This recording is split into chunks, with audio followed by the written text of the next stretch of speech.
आले एक तर त्यांच्यावर अन्याय केलाय. एका शेतकऱ्याला 500 रुपये देता, एका शेतकऱ्याला 50,000 रुपये देता, बांधवा शेजारी बांध आहे, त्याच्यावर अन्याय केलाय. त्याला बोलवलंय 4-4 तास 5-5 तास खाली बसवतो का खेट मारायला. माझं साहेब ते स्पष्ट म्हणणं आहे. आता तुम्ही म्हणता, तुम्ही सांगितलं की शेतकऱ्यांना अर्ज करावे आणि पंचनाम्याच्या कॉप्या मागून घ्या.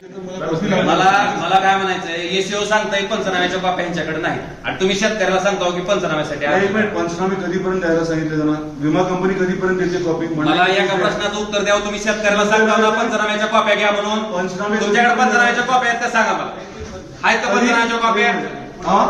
पुढच्या आठवड्यात पंचनाम्याच्या कॉप्या कधीपर्यंत देत आहे?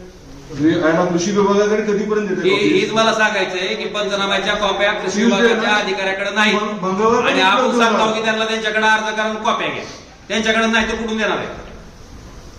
नाही आम्ही सूचना दिली त्यांना की मंगळवारपर्यंत नाही माझं साहेब